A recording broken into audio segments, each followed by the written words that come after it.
How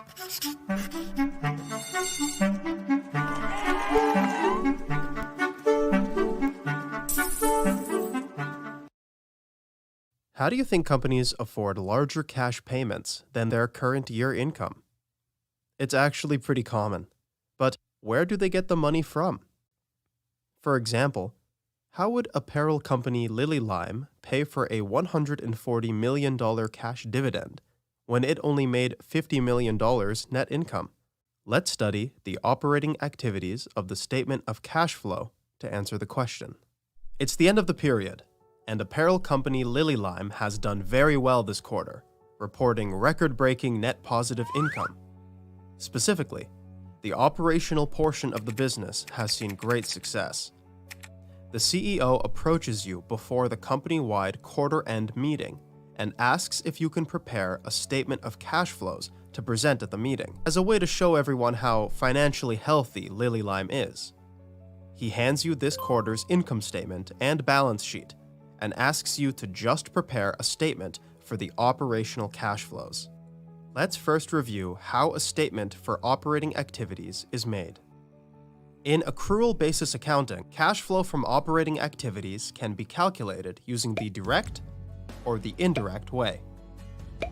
The direct way means the firm keeps track of all of its cash payments and cash receipts, and accounts for cash inflows and outflows by adding up all the cash transactions that way.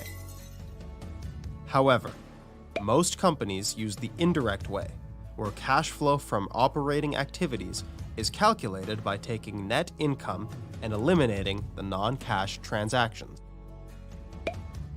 Because in accrual basis accounting, we record revenues and expenses into net income when they are incurred, and not when the cash exchanges hands, the net income value at the end of the period is not representative of the actual cash a firm may have on hand. As such, to adjust for items from net income to net cash flows using the indirect method, we require 3 types of adjustments. Number 1. Non-cash charges that we charge to net income but don't actually affect how the cash flows in real life. Examples of this include depreciation and amortization, where they had a negative effect on our net income, but didn't require us to pay the costs in cash, so we added back to our cash flows. Number 2. Gains and losses on the disposal of plant assets. When we make a gain on disposing of a plant asset, we accounted for it by adding to our net income. However, from this alone, we don't know where or when the cash actually came into the firm, so we adjust by deducting any gains from disposal and adding any losses from disposal. Number 3. Changes in non-cash current asset and current liability accounts. Current asset accounts include accounts receivable, inventory, prepaid expenses, and more. Current liability accounts include accounts payable, taxes payable, and more.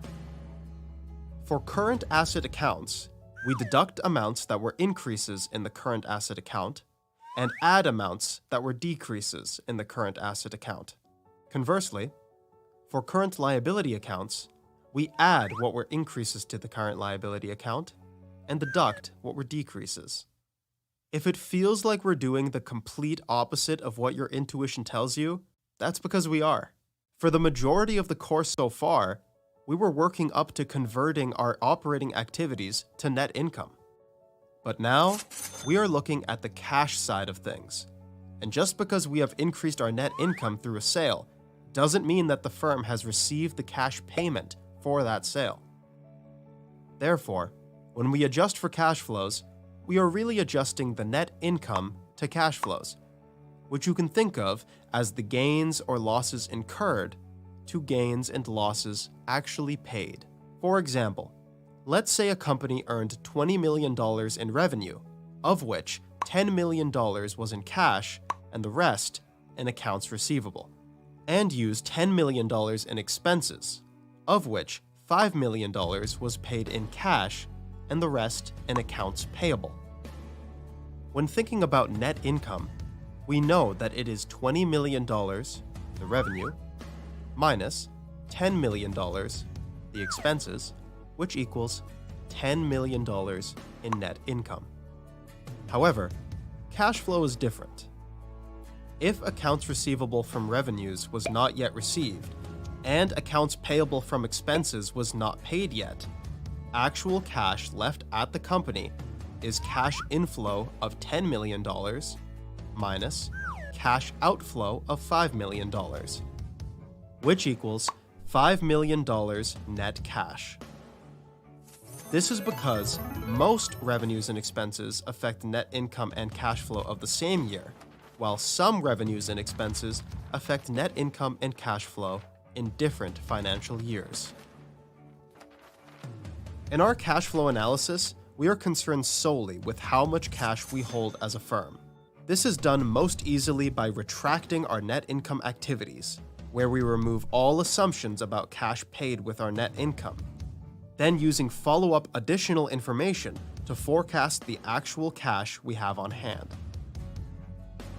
To summarize, let's first begin by identifying if the below transactions would be an addition or deduction from net income, and provide an intuition behind it. Decrease in accounts payable.